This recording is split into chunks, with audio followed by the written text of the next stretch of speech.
আজকের এই ভিডিওটিতে আমি তোমাদের সাথে আলোচনা করব অবজেক্ট নিয়ে।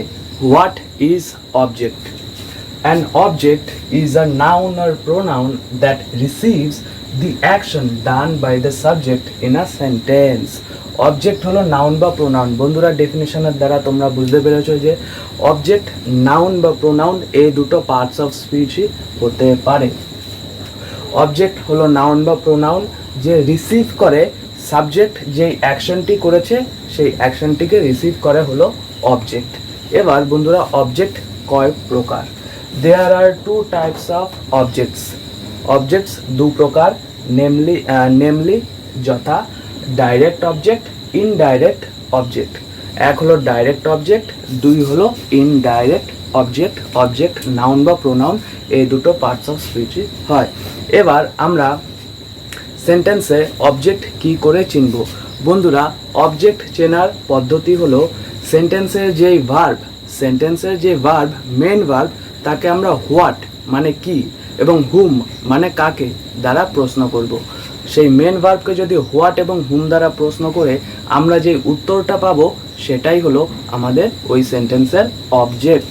যেমন দেখো বন্ধুরা, আমি লিখেছি ডিরেক্ট অবজেক্টকে যদি আমরা ভার্বকে যদি হোয়াট দিয়ে প্রশ্ন করি যে উত্তরটা পাবো সেটা হলো ডিরেক্ট অবজেক্ট, এবং হুম দিয়ে প্রশ্ন করে যে উত্তরটা পাবো সেটা হলো ইনডাইরেক্ট অবজেক্ট। ডিরেক্ট অবজেক্ট হয় নন লিভিং মানে যার কোনো প্রাণ নেই, এবং ইনডাইরেক্ট অবজেক্ট হয় লিভিং যার প্রাণ আছে। যেমন বন্ধুরা, একটি উদাহরণ দেখো, আই প্লে ক্রিকেট, আমি ক্রিকেট খেলি। Subject, verb, object. এবার বন্ধুরা, এই সেন্টেন্সে ভার্ব হলো প্লে, এটা হলো সাবজেক্ট, এটা হলো প্লে। এই প্লে ভার্বটাকে যদি আমরা হোয়াট দিয়ে প্রশ্ন করি কি খেলি, উত্তর পাবো ক্রিকেট। সুতরাং এটা আমাদের অবজেক্ট হয়ে গেল। এবার এটা কি অবজেক্ট? এটা হলো আমাদের ডাইরেক্ট অবজেক্ট। দেখো বন্ধুরা, হোয়াট দিয়ে প্রশ্ন করে উত্তর পেলাম, এবং এটা হলো নন লিভিং, ক্রিকেট তো নন লিভিং, এর কোনো প্রাণ নেই। সুতরাং ক্রিকেট হলো আমাদের এই সেন্টেন্সে ডাইরেক্ট অবজেক্ট। আশা করি বোঝা গেল। Next, Rohit has given me a pen, Rohit আমাকে একটা পেন বা কলম দিয়েছে। বন্ধুরা, এই দেখো সাবজেক্ট, এই যে ভার্ব এটা হেল্পিং ভার্ব, এটা হলো মেন ভার্ব, এই দুটো হলো অবজেক্ট। বন্ধুরা, প্রথমে সেন্টেন্সটা আমি বলতে ভুলে গেছিলাম। দেখো, অবজেক্ট নাউন বা প্রোনাউন হতে পারে। ক্রিকেট দেখো noun. Next, Rohit has given me a pen, Rohit আমাকে একটা কলম দিয়েছে। বন্ধুরা, রোহিত হলো সাবজেক্ট, এটা হলো ভার্ব। এই গিভেন ভার্বটাকে যদি আমরা হোয়াট দিয়ে প্রশ্ন করি কি দিয়েছে, তাহলে আমরা কি উত্তর পাবো? A pen. তাহলে আ পেন হয়ে গেল আমাদের অবজেক্ট। যদি আরেকটু ডিটেলে যাই, direct object. A pen non living, প্রাণ নেই। সুতরাং আর এটা হলো আর্টিকেল। আর্টিকেল তোমরা জানো নাউনের জন্য আসে। আর্টিকেল আসে নাউনের জন্য, নাউন সম্পর্কে একটা অ্যাডিশনাল ইনফরমেশন দেওয়ার জন্য। কটা পেন? একটা পেন। এ মানে একটি পেন। এটা হলো noun, direct object, a pen. Next, এই গিভেন ভার্বটাকে যদি বন্ধুরা আমরা হুম মানে কাকে দিয়ে প্রশ্ন করি, তাহলে আমরা কি উত্তর পাবো? মি, আমাকে। তাহলে এটাও আমাদের এই সেন্টেন্সে অবজেক্ট। কি অবজেক্ট? ইনডাইরেক্ট অবজেক্ট যার প্রাণ আছে, লিভিং, মি। আশা করি তোমরা বুঝে গেলে। এবার বন্ধুরা, আমি ট্রানজিটিভ ভার্ব এবং ইনট্রানজিটিভ ভার্বের উপরে ভিডিও বানিয়েছি, যার লিঙ্ক এই ভিডিও ডেসক্রিপশনে দেওয়া আছে। তোমরা যদি কেউ না দেখে থাকো তাহলে দেখতে পারো। যে ভার্বের অবজেক্ট হয় তাকে বলা হয় ট্রানজিটিভ ভার্ব, যে ভার্বের অবজেক্ট হয় তাকে বলা হয় ট্রানজিটিভ ভার্ব, যে ভার্বের অবজেক্ট হয় না তাকে বলা হয় ইনট্রানজিটিভ ভার্ব।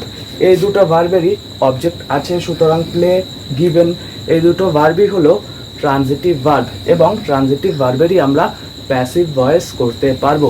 ট্রানজিটিভ ভার্বেরই আমরা প্যাসিভ ভয়েস করতে পারবো। সুতরাং এই দুটো ভার্বের প্যাসিভ সম্ভব। আরও কিছু উদাহরণ দেখি। যেমন আরও কিছু উদাহরণ দেখো, I read the news paper.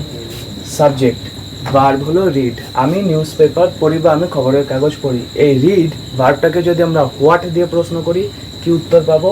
The newspaper. পেয়ে গেলাম আমাদের অবজেক্ট। কি অবজেক্ট? ডাইরেক্ট অবজেক্ট, কারণ দ্য নিউজ পেপার হলো non living. Next, I teach English. টিচকে কি দিয়ে প্রশ্ন করো? উত্তর পাবো English, direct object. I know mister Das, I know mister Das, আমি মিস্টার দাসকে জানি বা চিনি। এই নো ভার্বটাকে যদি বন্ধুরা আমরা হুম দিয়ে প্রশ্ন করি কাকে চিনি বা জানি, তাহলে আমরা কি পাবো? উত্তর মিস্টার দাস। তাহলে মিস্টার দাস হলো আমাদের অবজেক্ট। কি object? Indirect object. Next, I drink water, ড্রিঙ্কে কি দিয়ে প্রশ্ন করো, ওয়াটার উত্তর পাবো direct object. I like football, কি পছন্দ করি, football direct object. She likes Rahul, সে রাহুলকে পছন্দ করে, লাইকস ভার্বটাকে হুম মানে কাকে দিয়ে প্রশ্ন করো, রাহুল উত্তর পেয়ে যাবে, সুতরাং indirect object. They are playing football, তারা ফুটবল খেলছে, প্লেয়িং ভার্বটাকে হোয়াট দিয়ে প্রশ্ন করো, সরি বন্ধুরা এখানে ভলিবল লেখা আছে, দে আর প্লেয়িং ভলিবল, তারা কি খেলছে, ভলিবল খেলছে, উত্তর পেয়ে গেলাম, হোয়াটে দিয়ে প্রশ্ন করে, সুতরাং ডাইরেক্ট অবজেক্ট। বন্ধুরা যে ভার্বের অবজেক্ট হয় সে ভার্বেরই প্যাসিভ ভয়েস হয়। এটা আমি তোমাদের ট্রানজিটিভ এবং ইনট্রানজিটিভ যে ভিডিও লেকচারটা আছে সেখানেও বলেছি, এখানেও বলে দিলাম। ট্রানজিটিভ ইনট্রানজিটিভের ভিডিওটা যদি তোমরা না দেখে থাকো ডেসক্রিপশনে লিঙ্ক দেওয়া আছে, সেখান থেকে তোমরা দেখতে পারো। ইংরেজি গ্রামারে অবজেক্ট হয় ভার্ব এবং প্রেপোজিশন, এই দুটো পার্টস অফ স্পিচেরই অবজেক্ট হয়। ভার্বের অবজেক্ট দু প্রকার, একটু আগেই আমি তোমাদের বোঝালাম, ডাইরেক্ট অবজেক্ট এবং ইনডাইরেক্ট অবজেক্ট। সেন্টেন্সের যে ভার্বটি আছে সেই ভার্বটিকে আমরা হোয়াট এবং হুম দিয়ে প্রশ্ন করে কি করে ডাইরেক্ট আর ইনডাইরেক্ট অবজেক্ট পাবো আমি তোমাদের বিষয়টা ক্লিয়ার করেছি। যেটা এখানে লেখা আছে ভার্বের অবজেক্ট, ডিরেক্ট অবজেক্ট আর ইনডাইরেক্ট অবজেক্ট বা ডাইরেক্ট অবজেক্ট যাই বলো। শি এট অ্যান অ্যাপেল, বন্ধুরা এই এট ভার্বটাকে যদি তোমরা হোয়াট দিয়ে প্রশ্ন করো তাহলে কি উত্তর পাবে, অ্যান অ্যাপেল, পেয়ে গেলাম আমরা এই ভার্বের অবজেক্ট, এটার প্যাসিভ সম্ভব। এবং বন্ধুরা প্রেপোজিশনেরও কিন্তু অবজেক্ট হয়, যেটা তোমাদের জানা খুবই জরুরি। দেখো প্রেপোজিশনের object, she went to the park, she went to the park, এই দেখো বন্ধুরা টু হলো প্রেপোজিশন। তারপরে যেটা আছে এই যে নাউন, এই নাউনটা হলো এই প্রেপোজিশনের অবজেক্ট, ভার্বের অবজেক্ট নয় কিন্তু। প্রেপোজিশনের অবজেক্ট আর্টিকেলটা এসেছে এই নাউনের জন্য অ্যাডিশনাল ইনফরমেশন দেওয়ার জন্য। She went to the park, এটা হলো প্রেপোজিশনের অবজেক্ট, ভার্বের অবজেক্ট নয়, বারবার বলছি প্রেপোজিশন থাকবে, এই যে প্রেপোজিশন আছে। The book is on the table, বইটি টেবিলের উপরে। দ্য বুক সাবজেক্ট, ইজ হলো আমাদের ভার্ব আর এটা এখানে মেন ভার্বের কাজ করছে, অন হলো প্রেপোজিশন, দ্য টেবিল হলো নাউন, এটা হলো প্রেপোজিশনের অবজেক্ট। আর বন্ধুরা প্রেপোজিশনের অবজেক্ট হয় এবং ভার্বের অবজেক্ট হয়, এই ধরনের সেন্টেন্সের প্যাসিভ ভয়েস সম্ভব নয়, এই ধরনের সেন্টেন্সের প্যাসিভ ভয়েস সম্ভব। মানে প্রেপোজিশনের অবজেক্ট থাকলে তার প্যাসিভ হয় না, ভার্বের অবজেক্ট থাকলে সেই সেন্টেন্সের প্যাসিভ হয়। বন্ধুরা আশা করছি আজকের এই ছোট্ট ভিডিওটির দ্বারা তোমরা অবজেক্ট সম্পর্কে জানতে পেরেছো এবং তোমাদের কোনো ডাউট নেই। যদি কোনো ডাউট থাকে তাহলে তোমরা আমাকে অবশ্যই কমেন্ট সেকশনে লিখে জানাও।